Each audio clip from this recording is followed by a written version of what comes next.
Hello everyone, welcome back to my channel breath and be. ఇవాళ మన topic వచ్చేసి 7 spiritual laws of success by Deepak Chopra.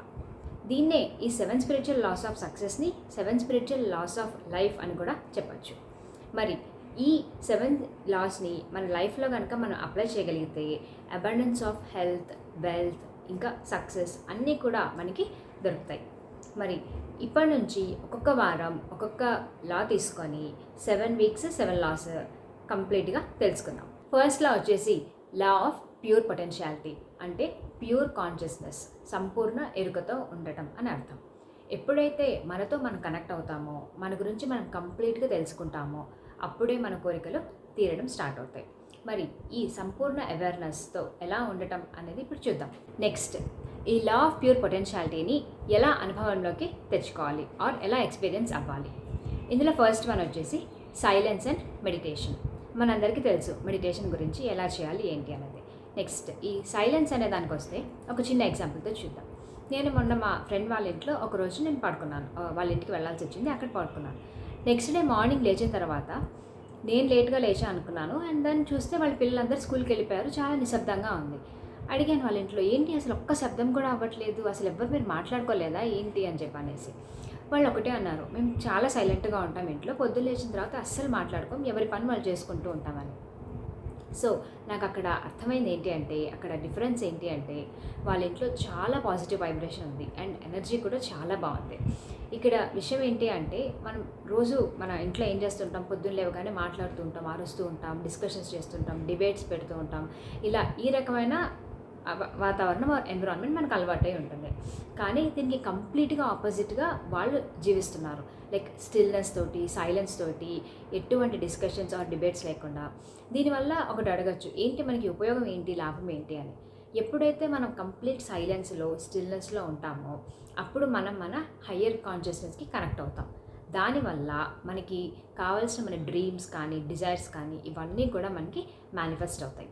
ఇంకా మూడోది వచ్చేసి స్పెండ్ టైమ్ ఇన్ నేచర్. అంటే మన ఇంటి దగ్గర ఉన్న పార్క్ కానీ, చెట్లు కానీ, ఏదైనా రివర్ కానీ, సముద్రం కానీ, మౌంటైన్స్ కానీ, మనకి అందుబాటులో ఏది ఉంటే అది వెళ్ళి దాంతో కనుక స్పెండ్ చేయగలిగితే మనకి అబండెన్స్ ఆఫ్ ఎనర్జీ అనేది వస్తుంది. ఎప్పుడైనా మీరు గమనిస్తే కనుక మన ఇంటి నుంచి బయటకు వెళ్ళినప్పుడు ఓపెన్ అట్మాస్ఫియర్లోకి, ఎస్పెషల్లీ ఇట్లాంటి ప్లేసెస్ కనుక వెళ్తే మనకు ఒక తెలియని హాయ్ అనేది అనిపిస్తుంది. చాలా బాగుంది, చాలా హాయిగా ఉంది అని. ఏంటి అక్కడ డిఫరెన్స్ అనేది చూస్తే కనుక, మనం ఎప్పుడైతే ఈ నేచర్లోకి వస్తామో అక్కడ అబండెన్స్ ఆఫ్ ఎనర్జీ అనేది ఉంటుంది.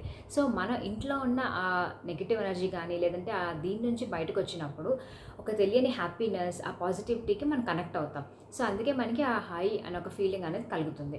సో ఇలా నేచర్లో స్పెండ్ చేయడం వల్ల అట్లీస్ట్ రోజుకి ఒక 5-10 minutes అయినా స్పెండ్ చేస్తే కనుక చక్కటి ఎనర్జీ అండ్ దెన్ పాజిటివిటీ రెండు కూడా మనం గెయిన్ చేసుకోగలుగుతాం. సెకండ్ వన్ వచ్చేసి ప్రాక్టీసింగ్ నాన్ జడ్జ్మెంట్. అంటే సేమ్ అగైన్ మళ్ళీ పొద్దున్న లేచిన తర్వాత మనం ప్రతి దాన్ని కూడా జడ్జి చేస్తూ ఉంటాం. ఇది కరెక్ట్, ఇది తప్పు, ఇది తెల్లగా ఉంది, ఇది నల్లగా ఉంది, అట్లా ప్రతి దానికి వంకలు పెడుతూ ఏదో ఒక జడ్జిమెంట్ ఆర్ కమెంట్ని పాస్ చేస్తూనే ఉంటాం. దీనివల్ల మనం కామ్గా ఉన్న మన మైండ్లో టర్బులెన్స్ అనేది ఒకటి స్టార్ట్ అవుతుంది. అంటే ఇన్నర్ చాటర్ అంటారు. లోపల మనం ఫైట్ చేస్తూ ఉంటాం మన మైండ్ తోటి. సో అగైన్ మనం ఈ రకంగా ఉండడంతో మనం మన హయ్యర్ కాన్షియస్నెస్కి కనెక్ట్ అవ్వలేము అండ్ స్టిల్నెస్ అనేది కోల్పోతాము.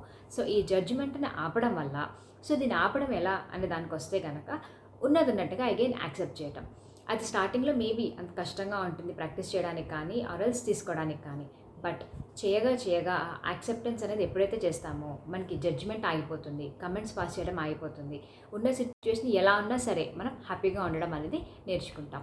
సో ఈ పైన చెప్పిన 3 పాయింట్స్ కనుక మనం పాటించగలిగితే మనం ఎటువంటి టెన్షన్ సిచ్యువేషన్లో ఉన్నా లేదా స్ట్రెస్ఫుల్ దీంట్లో ఉన్నా తొందరగా మనం కమప్ అవ్వడం లేదా ఓవర్కమ్ అవ్వడానికి హెల్ప్ఫుల్ అవుతుంది.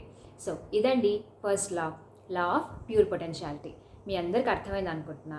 మీకు నచ్చితే కనుక మర్చిపోకుండా షేర్ చేయండి, లైక్ చేయండి అండ్ కమెంట్ చేయండి. Thank you for watching the video. తిరిగి నెక్స్ట్ వీక్ సెకండ్ లాతో కలుద్దాం. Until then take care and by.